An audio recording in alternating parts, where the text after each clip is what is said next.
साथीहरू दृश्य रहेको छ झापा अर्जुनधारा नगरपालिका वडा नम्बर 7 को कार्यालयको। यहाँ वैदेशिक रोजगारमा जान रुचि राख्नेहरूको लागि प्रदेश स्तरीय सेव विकास कार्यक्रमको आयोजना गरिएको रहेछ।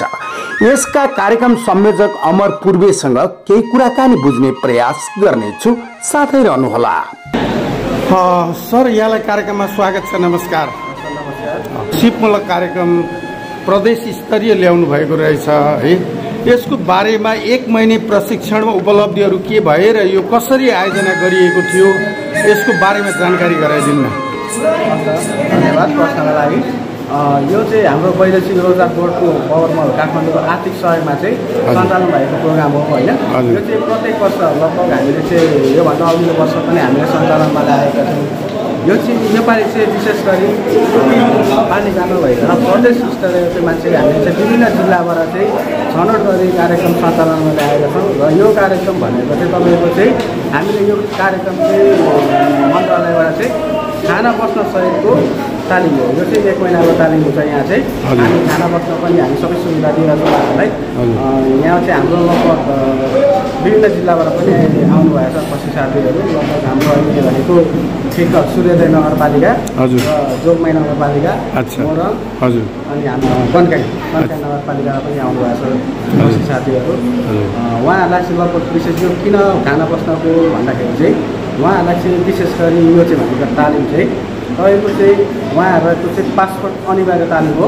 यो तालिम चाहिँ उहाँहरूले सिकेर विदेश जानलाई चाहिँ अब कतिपय अवस्थामा पहिला विदेश गर्दै दुःख पाएको अवस्थाले गर्दाखेरि चाहिँ त्यस्तो अवस्था नआओस्, त्यसको कारणले हामी चाहिँ र प्रदेश जुन छ अहिले हाम्रो श्रम रोजगार मन्त्रालयबाट चाहिँ विभिन्न दुःख पाएको कारणले गर्दा चाहिँ महिलाहरूलाई विभिन्न शोषण भयो।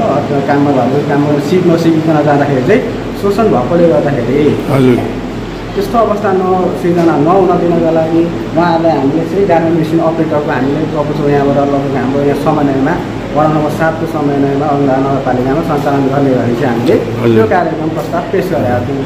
सर, यो श्रम मन्त्रालय अन्तर्गत जुन कार्यक्रमको आयोजना गरियो होइन, नेपाली नागरिक जसले आज यो प्रशिक्षार्थीको रूपमा सहभागी बन्नुभयो, समापनमा उहाँहरूलाई केही प्रमाणपत्रहरू दिनुहुन्छ होइन, त्यसलाई कतिको मान्यता दिन्छ वैदेशिक रोजगारमा? यसको ग्यारेन्टी कसरी नेपाल सरकारले लिएको छ? नेपाल सरकारले ग्यारेन्टी उहाँहरूलाई कसरी दिनुहुन्छ भनेदेखि सर्टिफिकेट पाइसकेपछि हजुर पहिलो कुरो हामीले पासपोर्ट उहाँहरूको चाहिँ हामीले इस्यु गरेर डकुमेन्ट लिएका छौँ होइन। दिइसकेपछि पासपोर्टको चाहिँ हामीले उहाँहरू विदेश जानलाई तयार इच्छुक भएकोले गर्दाखेरि उहाँहरूलाई चाहिँ यो कार्यक्रमको उद्देश्य नै मुख्य उद्देश्य भनेको नै उहाँहरूलाई वैदेशिक रोजगारमा जान तयार भएकोहरूलाई पहिलो कुरा उहाँहरू गइसकेपछि चाहिँ केही सिकेर जाउँ, भोलि गएर उहाँ दुःख नहोस् भन्ने हिसाब। ठिक छ, उहाँहरूले सिक्नुभयो, संयोजकज्यू सिक्नु त भयो। यहाँहरूले 1 महिनाबाट उहाँहरूले उपलब्धि पनि प्राप्ति गर्नुभयो। मैले भन्न खोजेको उहाँहरू वैदेशिक रोजगारमा गएपछि यहाँहरूले दिएको सर्टिफिकेट जुन छ त्यो कतिको कामयाबी र मान्यता कतिको प्राप्ति हुन्छ, त्यो एग्रिमेन्ट छ कि छैन अन्य देशसँग?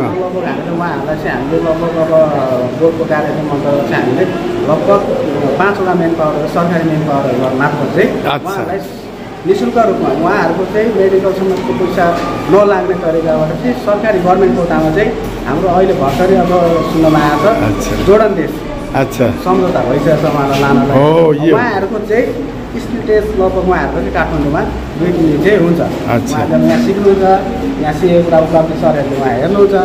उहाँ हेरिसकेपछि सर्टिफाइड भइसकेपछि सरकारले यहाँ पाइसकेपछि उहाँहरू त्यहाँ जानुहुन्छ। भइसकेपछि उहाँ पनि स्पिटेज पास गरेपछि उहाँहरूलाई विदेशमा चाहिँ मान्यता प्राप्त र एकदम योग्यताको अनुसारले उहाँहरूको तलब स्केल चाहिँ तोकिनेछ।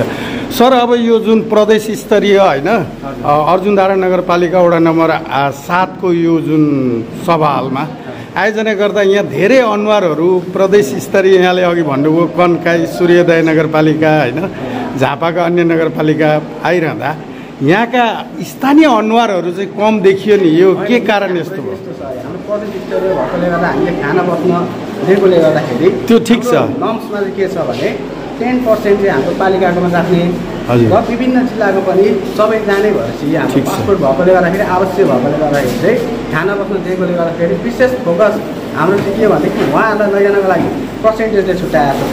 जस्तै अरुणधर नगरपालिकाबाट भनेर चाहिँ जस्तै झापा जिल्ला भनौँ, झापा जिल्लाबाट चाहिँ 10%। अच्छा, 10% जिल्लाबाट यहाँ आए त अहिले सहभागी छन्, आएका छन् विभिन्न जिल्ला सबै पालिकाबाट चाहिँ हामीले त्यसरी जिल्लाबाट चाहिँ पालिका छनौट गरेर हामीले सूचना पठाएर चाहिँ त्यसरी सहभागीहरू जुटाएको छौँ। एकै ठाउँका छैन। ल त संयोजकज्यू, यहाँले एकदम सिपमूलक होइन जीवन उपयोगी कार्यक्रम नेपाल सरकार श्रम मन्त्रालयबाट होइन ल्याउन सफल बन्नुभयो। यसको लागि धेरै धेरै धन्यवाद दिँदै यो कामयाबी होस्, जीवन उपयोगी एउटा शिक्षाको रूपमा आर्जन गरून् प्रशिक्षार्थीले नै शुभकामनाका साथ बिदा चाहन्छु। धन्यवाद, नमस्कार।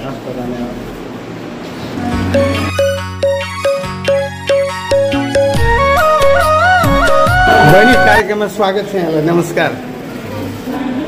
यो सिपमूलक कहाँबाट सहभागिता जनाउनुभयो, परिचय सहित यसबाट उपलब्धि कस्तो प्राप्ति भयो जानकारी गराइदिनु न। नमस्ते, मेरो नाम सृजना कटवाल। म रङको उर्लाबारी 8 घण्टा आएको यहाँ बाहिरको लागि भनेर।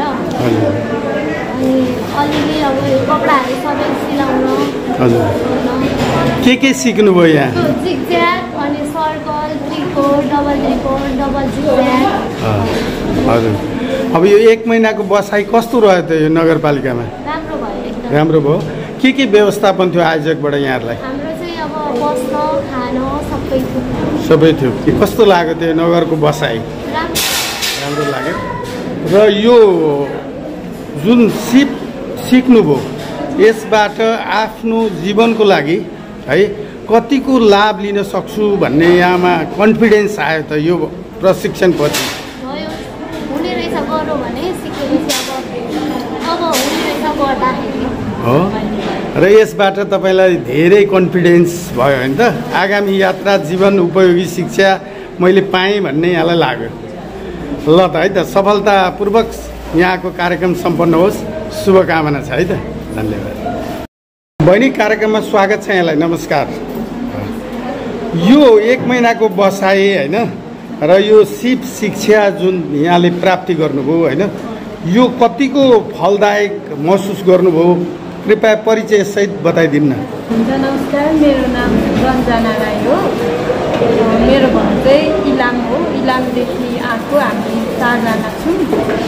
अनि यो तालिम एकदम फलदायक नै भएको छ अनि प्लस सुविधाहरू पनि सँगसँगै।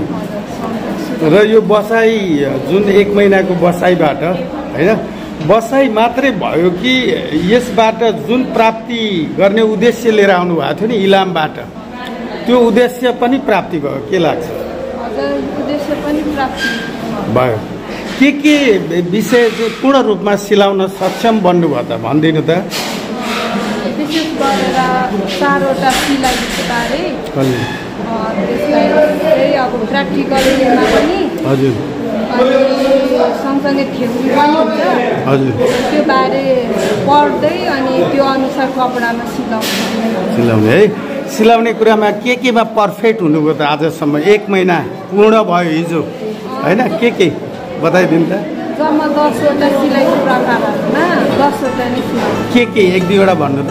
जस्तै सिधा सिलाउने, हजुर, अनि त्यसमा जिगज्याग अनि सर्कल अनि स्क्वायर अनि यस्तो त्रिकोणहरू, यो सबै कुराहरू सिक्नुभयो। ल त, जानकारी गराइदिएको धन्यवाद, नमस्कार है त।